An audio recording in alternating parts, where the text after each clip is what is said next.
Alright, so here in this video, I have a few multiple choice questions just to help you practice with dealing with conservation, linear momentum, and energy and how they kind of play nice together. The first question here says that there are two blocks, mass m and mass 2m, moving with the same speed but in opposite directions, and it wants us to find how much energy is lost after they collide and stick together. Okay, so this is an important condition. They do stick together. So this is a perfectly inelastic collision. All right, so in order to find out how much energy is lost, I'm just going to set up the statement. To find energy loss, all you have to do is take the final energy, subtract it from the initial kinetic energy of the system. So the final kinetic energy is just going to be 1/2 mv squared. But you notice here the mass here is 3m because after they stick together, m plus 2m makes 3m. 1 plus 2 is 3. 3m, whatever m is. Okay. And then here's the final velocity. I'm going to square that. Or the final speed here, I'm going to square that. Because when you're dealing with the kinetic energy, the v here is just speed without the direction. But I don't know what the final speed is because, well, they collide and they stick. And the problem didn't tell me what it is. So I actually need to go find it. Okay. And then I'm going to subtract that from the sum of the initial kinetic energy of both these blocks. The mass on the left is m, is moving with the speed v. So here's 1/2 m, it's just m because that's the block on the left. What's the speed? The speed is just v because it's given us v. And then the second energy comes from the block on the right side of 2m. That's also just 1/2 times 2m because that's the mass of the block, and then v squared. Okay. But you notice here I use bracket because you have to take the final kinetic energy, subtract it from the sum of the initial kinetic energy. So this is where if your habits are poor, where you don't denote using brackets, you might goof on the algebra part. Okay, so make sure you use parentheses and group the initial kinetic energy together as one. All right, so here it's up to you how you want to simplify this particular second bracket. Here's 1/2, which is just a half. Here is 1. Okay, because if you cancel out the 2 and the 2 on the bottom and the 2 on top, that's just 1. 0.5, which is a fraction of a half, plus 1, which is 1.5, and 1.5 is the same as 3/2. Okay, or you can keep it as fractions here, and because these two fractions already have a 2 and the 2 on the bottom, you can really just add the numerator. Here's 1 on the top. Well, 1 times 2 is 2. 1 plus 2 is 3 over the same denominator, which is 2. So it would be 3/2 as well. So it's up to you how you want to do these algebra manipulations, okay? But just make sure you do it right. All right, so here's my third line. So as you can see, the only thing difference here is I just clean up the second bracket a little bit. So I sum up the initial kinetic energy just into one term. So it would just be 3 over 2 mv squared. And this term here, I highlighted vf because I don't know what the final speed is after the collide. So really the only thing holding me back here is to find vf. Okay, so I'm going to set up conservation linear momentum. So here's the net momentum initially equals to the net momentum in the final frame. Well, initially I have block m moving to the right, but then I have block 2m moving to the left. And it's important that as you practice momentum, you really need to be careful with your directions, your sign. So here I have a plus sign because the sigma notation tells you to add. However, the velocity here is negative because it's moving to the left. So I highlight this negative sign because it is essential. If you don't put the negative sign in for this particular problem, you are going to goof with the algebra part. Okay, so you actually get a different outcome. So pay attention to your directions. On the right side, you have 3m. Is 3m because the problem explicitly states that they stick together. So therefore, they couple together. So m plus 2m is 3m. And vf here is just vf, whatever that vf is, which I'm going to find because I need it in order to find E loss on the left side. All right, so I'm just going to clean up a little bit. mv plus negative 2mv is the same as mv minus 2mv. You can add a negative or you can just subtract the positive, which I did. Instead of writing a plus and a negative, I'm just going to write a negative 2mv. So here, as you can see, all three terms have an m, so I'm just going to go ahead and just clean things up a little bit. I want to cancel the m terms out. So really, ultimately, here you have a v left. V minus 2v equals 3vf, right? So v minus 2v is just going to be negative v because 1 minus 2 is negative 1 of whatever the variable is. So that's negative v. And then on the right side, it's just 3vf. Here I need to get vf by itself, so I'm going to get vf by itself by dividing both sides by 3. So therefore, vf here is negative v over 3, whatever v is, okay? So which makes sense, right? The system is going to be going to the left after collide because, well, here's a less massive block moving with the same speed. Here is a more massive block moving with the same speed. So therefore, ultimately, when they collide, the 2m will exceed the momentum of the block m here. So it will move to the left afterwards. How fast? Whatever v over 3 is, okay? All right. So once I know the final velocity is -3 over v, I just need the speed. So really the speed is just v over 3 because when you deal with energy, all you need is the speed without the negative sign, or without the direction. So here, I carry my work down. So instead of vf, I just substitute in v over 3 without the negative sign because I just need the speed, okay, the magnitude. All right, as you can see, this particular v over 3 is going to be squared. So therefore, I'm just going to distribute the exponent 2 to the v and the 3 on the bottom. So make sure you distribute correctly. If you do that, you'll get v squared over 9. So once you get to here, really you have two fractions, right? So I'm just going to clean this up a little bit, okay? So here, it would be 1 times 3 times, 1 times 3m times v squared, which is just 3mv squared. The 2 on the denominator, and there's a 9 in the denominator, so 2 times 9 is 18. The initial kinetic energy term that I cleaned up a little bit earlier, I just carry that down. I highlight the 18 and 2 here because, as you can see, you have two fractions here and you're subtracting. So in algebra, anytime you subtract or add, fractions, you have to have the same common denominator. So I just made a note for you here. So it's important that you execute your algebra correctly. Well, the common denominator between 18 and 2 is 18. Well, how do I get this 2 to be an 18? I multiply by 9. But what I do in the bottom, I have to do to the top. So therefore, 3 times 9 is going to be 27, and 2 times 9 is going to be 18. So that's where these values come from, okay? So the first term I carry down.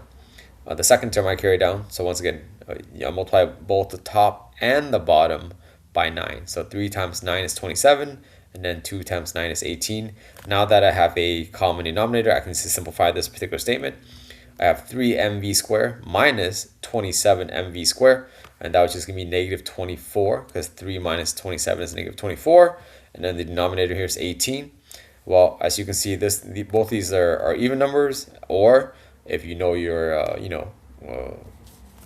common factors, 24 and 18 are divisible by 6.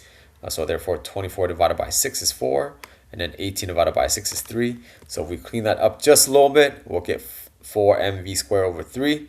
Therefore, it matches choice D. Okay, so that's how you would do this particular problem. Not too bad. It's just you just got to be careful with your algebra and how you write things. All right, so here's the second problem. Here it says two carts of mass 2m and m approach each other head on, similar to the previous one, right? And it says when the carts collide, they hook up or they hook together. It says assuming positive momentum to the right. It says which of the following graph best represents for cart M as a function of time before and after the collision. So I do want to point out here, the focus here is on cart of mass M, which is the cart on the right side for this particular problem, okay? Well, all we have to do is pick a graph that represents what's going on before and after. Well, this is not too bad. Initially, cart M is moving to the left. So we have to pick a momentum that's in the negative segment of the graph, right? But if I look at all this here has a negative momentum to start. So all of these could be valid from the start. However, what I can do is I can start eliminating. Okay, I can definitely start eliminating. Well, choice A just doesn't make any sense. Okay, if you've done some sort of momentum, when block M here goes to the left, right, and they hook up together, the system slows down because now they move as one. If the mass goes up, the velocity has to go down. So if the velocity goes down, then the momentum for cart M here has to change. Okay, it can't be the same v anymore, right? So the fact that graph A says that the momentum stays constant throughout the whole entire collision is kind of whack. Okay, but this is how you really properly do it. So here, how do I know what my initial and final frame is? It's pretty easy. Set up your conservation linear momentum, right? Initially, you have two carts moving. Here in this diagram, you have 2m moving to the right with some sort of positive v. And then this block here, m, is moving to the left with some sort of negative v. All right, same speed, just opposite in direction. So once again, I highlight the negative V here for block M or cart M here because it's moving to the left. On the right side, it's hooked up. So M plus 2M is 3M. So if you simplify this, here you have 2MV plus a negative MV, which is the same thing as saying 2MV minus MV equals 3MVF. Well, once again, if you follow with the previous example, the mass is going to appear in every term here, so I'm just going to cancel this out. So here is 2V minus V equals to 3VF. Well, 2V minus V is just going to be V. On the right side, you have 3VF. So once again, to solve for VF, we divide both sides by 3. Okay. Well, you notice here, this is a V over 3, which implies that it's positive. Okay. So after the collision, the system is going to move to the right with a speed of V over 3. Whatever V is divided by 3. Using common sense, this VF is smaller than V because it's V divided by 3, right? You're taking the same speed and you're dividing by 3, which gives you a smaller speed. So if you look at this particular question, I would have crossed out A, right? Because it's just whack. During the collision, the momentum of the cart is going to change. It cannot stay constant. Let's go to B. Well, B here initially does start in the negative quadrant for cart B because it's moving to the left. So I would say that's that. Okay. After the collision, which way is it moving? Okay. Well, according to the math that we found, after the collision, it's moving to the right with the speed of V over 3 or positive V over 3. But this graph B suggests that it's moving to the left still after collision, which contradicts our outcome. So I want to cross out B as well. Let's go to C. Well, initially, the momentum for cart M is to the left, which is just M times V. After the collision, well, the new speed now for cart M is just V over 3. Well, V over 3 is less than V, but this is positive. So C here could make sense, right? Because, well, initially it's moving leftward. After the collision, it's moving with a velocity to the right, but that velocity has a lesser value in magnitude, which means the line here has to be, it can't be as high as the previous one. Well, so I'll keep C for now. D sets the momentum is initially leftward. However, after the collision, it looks like it's the same magnitude, just in the opposite direction, which contradicts what we found. We found that the speed is lower, so therefore the momentum has to be lower. It can't be the same magnitude. So I'm going to cross out D. So the only answer that would make sense is choice C. Okay, so all right. So if you kept the reasoning skill, good for you. If not, here's the work to prove it. So once again, the question just asks you to focus on cart M, right? So I'm just gonna say the initial momentum of cart M is simply its mass times its velocity, which is M times negative V. However, in the final momentum for cart M, right? Well, what's the mass? Just M, because we're asked to just assess mass M. Well, what is the velocity? Well, the velocity here is 3 V over 3, and it's positive because that's what our outcome stated. Well, I don't know about you, but M times V and M times V over 3, the second term gives us a lesser magnitude. So the graph cannot go as high as the previous one, which matches, once again, choice C. Okay? So if you need to, listen to that again. All right, let's do this one. Here we have two carts of mass 2M and M, right? There's a bunch of the same scenario here is just kind of tweak and to see if you really understand what's going on. It says approach zero in the same speed V. It says when they collide, they hook together. Okay, and it says assume positive momentum is to the right, and then it says which of the graph represents the cart over time, right, before and after the collision. So here, this one is color coded for you, right? The red graph is for the cart 2M, and then the blue line is for the cart M. Well, if you look at this particular diagram, cart M is initially moving to the right, so its momentum has to follow its velocity. Well, if it's your velocity is to the right, then the momentum has to be also positive to the right. Well, just by that deduction, we can cross out a bunch of answers real quick, okay?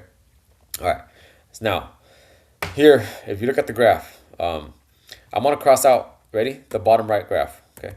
Because it just doesn't make any sense. Okay, one, it says the system hook up, which means they move as one, but the bottom right graph saying that it doesn't hook up because they each have their own momentum after, which is kind of weird. Okay, so if you read the problem correctly, that condition suggests that the bottom right graph is incorrect. Okay, because they have to stick together, and if they stick together, they have to move as one, so you can only have one momentum for the system afterward.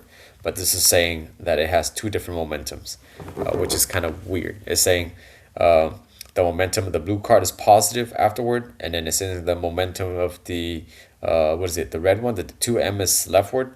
That's weird. If they're moving, if they're stuck together, they have to move in one direction.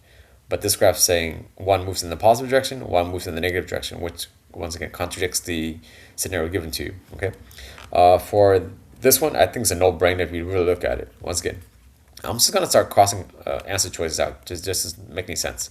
Okay, I want to cross this out because block M, which is blue, is moving to the right. But the graph saying here that the initial momentum of cart M is negative, which contradicts the diagram. The diagram says that it's moving to the right, so the blue line should have been on top, not on the bottom. Okay, so for that same reason, I want to cross this answer choice out. Here, the blue line represents cart M. The red represents cart 2M. But cart M is initially moving to the right. This graph is saying it's moving to the left, which contradicts it. And not only that, so just by deduction there, you can just kind of pick the right answer. However, assuming if you don't know how to deduct, well, if you think about it, okay, here, this is 2m times v, while this is m times v. Or if you think about it, 2m times v is greater than m times v in magnitude. So here I have two arrows for you. The blue arrow is shorter than the red arrow because this mass is more massive. If you have more mass moving with the same speed, then you have more momentum. Okay, so therefore here is red. Now if you look at this graph here, it's saying the momentum of the red line, or the cart 2m, is greater in magnitude, so it's farther down away from the origin, because, well, that's true because it's more massive, so it has to have more momentum in the negative direction, while the blue cart has less mass, so therefore the momentum is closer to the horizontal axis here because it's just less. Okay, all right, other than that, after they collide, they will continue moving in the leftward direction because, well, if you look at these two arrows, the blue arrow is shorter, the red arrow is longer, so after they collide, the blue arrow will cancel out with some of this red arrow, but it doesn't cancel out completely. So there's still part of the red arrow which is pointing leftward. So after they collide, the system will move leftward. So therefore, the only graph that makes sense is this one, because it's saying, look, after they collide, it's moving in the negative direction, which is leftward. Okay, again, which is consistent with what the scenario is trying to get us to do. All right, let's do this one. It says here a cart of mass 2m is moving with a velocity v to the right, and then it says a cart b of mass m is initially at rest, and it says perfectly elastic, so they don't stick together. They do not stick together, right? So it wants us to find the answer that describes the motion of the cart after the collision. Okay, well, I'm just gonna start crossing answer choice out. Ready? I want to cross this out because if you take a second to read it, it says both carts move to the right and they are stuck together. Well, you're kind of whack if you decide to go with D, because the problem says it's perfectly elastic, meaning they collide and bounce off, ricochet off. They definitely do not stick together. Okay, so just by that, you can cross out choice D. C. Listen, what else can I cross out? I'm just gonna go ahead and cross out C. It says cart A is stationary and cart B is moving to the right. No. The only way for cart A to be stationary after the collision is if they have the same mass. Okay, but they don't have the same mass. Here is 2m, here is m. So therefore, after cart A strikes cart B, it does not come to a stop. So if the only way the velocity will swap is if the masses are the same. But the masses are not the same here, so the velocities will not swap. What I mean by that is, if cart B was initially at rest, and if cart A had the same mass, then this will come to a stop, and cart B will move off with a speed v. But for this diagram, the cart A here is 2m, which is not the same as m. Okay, so it's just by that condition, I can cross out choice C. Okay. Now, I'm going to go ahead and cross out B as well. It's saying cart A is moving to the left and cart B remains stationary. That makes no sense. How can you have a block or a cart of 2m moving some speed, and after it strikes this one perfectly elastically, that this stays still, that's really, really bad. Okay, so hopefully you're not getting stuck into some of these bad answer choices. All right, other than that, you have A and E left, right? Now here it says choice A says cart A is moving to the left and cart B is moving to the right. That's going to be a no-no in my world. This is a more massive object moving and striking a stationary less massive object. So after it strikes it, it's actually going to cause cart B here to go right, and it will just slow down, but it will actually still move in the same direction. Okay, so just by deduction, you're left with A or E. But A doesn't make any sense because this is a more massive object striking a less massive object. So it will transfer some of that momentum, but it doesn't ricochet back and move in the opposite direction. So by that deduction, I'm going to go ahead and choose choice E as my answer. Okay. Oh, real quick before I guess I do the next one, I have it loaded here just to help you visualize. Okay. What is it? Come on. All right. So I have the simulation here that I found that can help you visualize that previous question. Okay. So here, this is a mass of 2m or 2 kilogram moving at initial speed v, and here is a mass of 1 kilogram, which is less massive. So this is a 2-to-1 ratio, and it's initially at rest. So I'm just going to hit reset, and I'm just going to hit play, and just so you can kind of see what I meant by when you have a more massive object moving, striking a stationary object, it actually doesn't ricochet back. It actually transfers some of that momentum, but it will still move to the right. Okay? All right. Hopefully that helps you understand choice E. Let me go back. Okay. All right. So let me go ahead and do this one. This is the last problem of this set. So here it says an object of mass 2 kilogram has a linear momentum of magnitude 10 kilogram times meters per second, and it wants to find the object's kinetic energy. So this one's pretty light work. Right, to find kinetic energy, you need 1/2 mv squared, v for speed. Well, I know the mass is given as 2 kilograms, so I'm going to plug that in. The only thing that I don't know is the speed of this particular object, right? You have an object that's moving, so it has to have kinetic energy. If it's moving, then it has to have a momentum. So the problem gives us momentum and mass, and it wants to find Ke. So it's not bad. Well, you're stuck here with V. Well, how do you find V? Well, recognize that you give it momentum, you give it mass. So if you know you're functioning for momentum, and momentum is just m times V, well, here you need to find V. So I'm just going to plug in P for what's given, which is 10. The mass is also given, which is 2. So here's the I say for V. I'm just going to go ahead and divide both sides by 2. So 10 divided by 2 is just 5. Okay, so the speed is 5 meters per second. Once again, I don't really care for the directions when I'm doing V in kinetic energy because the V here is just the word speed. So here, I'm just going to plug in what I know. The V is 5. So if you think about it, 1/2 times 2 is just 1. So really, ultimately, it's just 5 squared, which is 25. Okay, so the answer is going to be D. Now, if you don't like doing that, you can do this. I think if you do it this way, it helps you pick answers that are in variable form as well. So here, Ke is 1/2 mv squared. Once again, I highlight the V because I don't know what the V is. But what I do know is I can manipulate this momentum function to find what V is, because the problem gives you mass and momentum. It did not give you V. So therefore, get rid of V. Okay, so I can solve for V here by dividing both sides by m. So I can say that momentum divided by mass, which is V, which is essentially what I did previously, just using numbers, right? But here, wherever V is, I want to substitute it out for P over V, because I just found V is P over M. So therefore, V here is just P over M. I want to use the parentheses here, and I'm going to distribute the square to the P. I'm also going to distribute the square to the M. Well, you have an M on top, and you have an M square on the bottom. One of the M's going to cancel out, so the M square on the bottom would just turn into M. All right. So therefore, it would just be 1/2 times P squared divided by M. Well, here, what's P? P is given as 10, and then mass is 2.